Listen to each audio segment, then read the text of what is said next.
In summary, then, we've seen 8 respects in which God provides a better explanation of the data of human experience than atheism. God is the best explanation of why anything at all exists. God is the best explanation of the origin of the universe.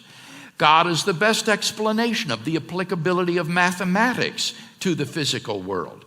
God is the best explanation of the fine-tuning of the universe for intelligent life. God is the best explanation of intentional states of consciousness in the world. God is the best explanation of the existence of objective moral values and duties in the world. God is the best explanation of the historical facts concerning Jesus' resurrection. And finally, God can be personally known and experienced. Now, I can imagine that there are some of you here tonight who are silently thinking that all of these arguments for God's existence are well and good, but are ultimately just so much labor lost. For don't we live, after all, in a post-modern culture in which appeals to such apologetic arguments are no longer effective, since postmodernists reject the traditional canons of logic, rationality, and truth? Rational arguments for the truth of the Christian faith no longer are supposed to work. Rather, in today's culture, we should just share our narrative and invite people to participate in it. I believe that this sort of thinking is guilty of a disastrous misdiagnosis of contemporary culture. The idea that we live in a postmodern culture is a myth perpetrated in our churches by misguided youth pastors. In fact, a postmodern culture is an impossibility. It would be utterly unlivable.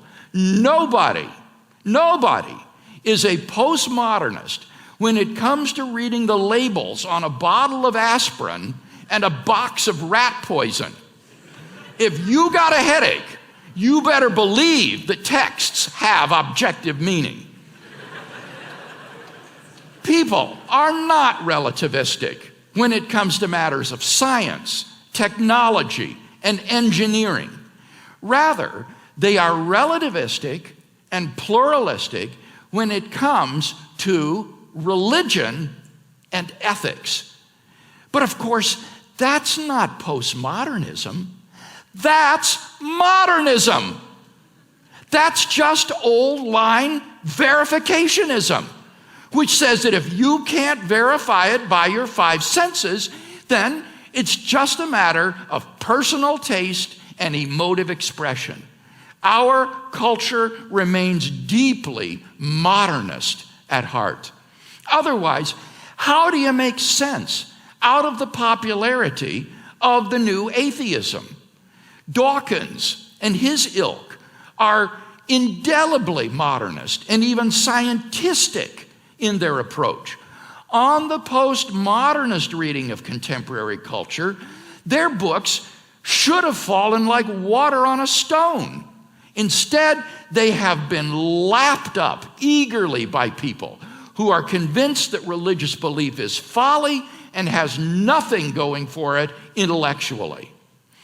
Seen in this light, the idea that we should tailor our proclamation of the gospel to a postmodern culture is a siren song for the church's destruction.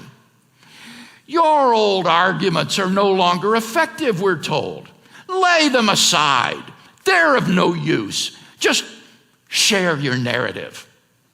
And so we are deceived into voluntarily laying aside our most effective weapons of logic and evidence, thereby ensuring unawares modernism's triumph over us. If the church adopts this suicidal course of action, then the consequences in the next generation will be catastrophic. Christianity will be reduced to just one more voice in a cacophony of competing voices, each one sharing its narrative, and none of them claiming to commend itself as the objective truth about reality, while scientific naturalism continues to shape our culture's view of how the world really is.